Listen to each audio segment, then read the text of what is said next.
Hello, it's Noir Vortex. And this is going to be stream of consciousness, really, just thinking about. I've been thinking a lot, pondering a lot more about philosophical pessimism. So I'm just going to talk about that in this video and how actually I think being a pessimistic sort can be a source of strength as opposed to a negative. Because I think often people see pessimism as a very negative worldview. You know, if you have that sort of view that ultimately, what pessimism basically is it's not really a negative devaluing of everything. I don't think it's more of a I'd say it's more of a realist position, really, as opposed to the eternal optimist who thinks everything's always going to get better. The pessimist recognises, I think, in some respects, the inherent entropy of the world, which is a scientific principle. So it has some basis in fact, that is, that everything is slowly falling apart to bits. In put in simple terms, entropy is about that. So basically, everything tends towards disorder over a given amount of time. Now, viewing this through the lens of sort of personal development or being a human being, like sort of being human. Stupid example maybe, but I'm probably never going to be an astronaut. I'm 35. I've got terrible spatial awareness, and I just don't have the physical acumen for that sort of thing. But we do live in a culture that constantly tells us this lie that we can be anything we want to be, which is just false. You're limited by your actual just ability. So there's a certain strength that comes, strength I think that comes from recognizing your own weaknesses and where your own. Obviously you want to try and build on those things and improve them a bit, but there is a limit for everybody. I think there's no being an optimist in the sense of you can achieve anything you want. It's delusional. It's borderline delusional in a lot of cases. Like I said, with the example I gave before, I'm not going to be an astronaut. It's just impossible. Like I'd have to. I'm too old for a start. 35.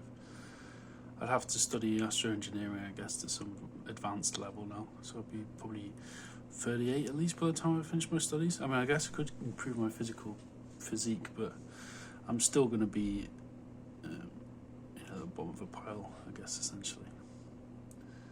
So it goes back to, like, I think pessimism or being pessimistic is actually being somewhat of a realist. You can go too far the other way and become sort of nihilistic and view everything through this very negative lens. But pessimism is just sort of, I guess it sort of relates to stoicism in the sense of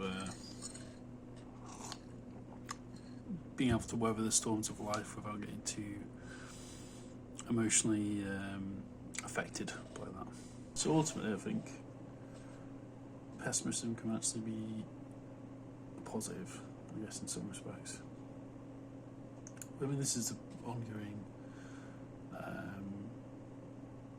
strain that's been going on a lot of my videos for these little vlogs where I do sort of, stream of consciousness videos, where I sort of just reiterate the same points again and again. But I don't know. I guess that's philosophy in a lot of ways. You just re-approach the same topics. It's hard to find novelty sometimes, I guess. Novelty is a difficult thing to find, especially as you get older. As time progresses, novelty just decreases because you've acquired more knowledge. So, not knowledge, more like information, because to have knowledge, you have to truly understand something. And I think in a lot of respects, especially with something like philosophy, to get a really deep level of knowledge and to the point where that's just translated into wisdom, it takes a lot of time. And a lot of philosophy is lived experience. You have to live it to get it, especially with something like philosophical system of thought like existentialism is all about the doing as opposed to the thinking about doing, I guess, which I think relates to philosophical pessimism in some way. Yeah. But yeah, I guess basically the point I'm trying to make is I don't think pessimism should mean you're a miserable bastard, really. I think it just means that you are a sort of person who approaches the world in a realist fashion, with a realistic look at it and try and deal with the world as it is, as opposed to how you want it to be, which I think is what more optimistic worldviews actually is you're viewing the world as you want it to be as opposed to as it is. And being a pessimist doesn't mean you have to process the negative side of life, yes, but it doesn't mean you'd see everything as just negative. That's a misunderstanding or misrepresentation, I think, of what philosophical pessimism really is. It doesn't mean it doesn't mean you think nothing can change either. I mean, changes and flux is the nature of the world in a lot of respects. That's inevitable. I mean, that's even a byproduct of entropy in a lot of ways, that order breaks down over time, so a new order emerges maybe in some respects. I mean, over a certain amount of time, over a vast amount of time, everything just does decay. It sort of relates to that interesting idea of Phillip Mainlander, where was a philosopher I've been thinking about and looking into a bit recently. I'm not really familiar with his works, but I am familiar with his idea of the universe itself being a decaying body of God. So basically, it's a sort of semi-religious, but not religious sort of idea that he had. And he was a very philosophical pessimist. He actually killed himself. So he took his sort of extremely pessimistic philosophies to a nihilistic philosophy in a lot of respects to a sort of tragic logical conclusion. Worth looking into, actually, if you want to read someone interesting, it's Phillip Mainlander, or look into someone interesting's history. There's a few YouTube videos about him as well. That's how I found out about him. But yeah, he has this idea that the universe is God's death, basically. That God was a being that sacrificed itself to create split itself into separate parts, basically, to create.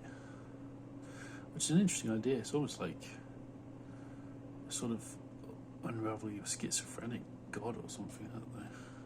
It's just off the top of my head, I think of that, but sort of a fragmentation of a unified thing, unified object, God, into fragmented pieces. I think it's an interesting idea. Obviously, it's one of those which is like, you can actually prove that. But it's, I mean, as with a lot of philosophy, it's making a bold claim, but how would you actually go about proving such a thing? I don't know, it's an interesting idea anyway. But I think I'll leave it at that. I think I've sort of explored a few different thoughts and musings on philosophical pessimism. I think that'll do. No more vertex. Like and subscribe if you like it. That's it.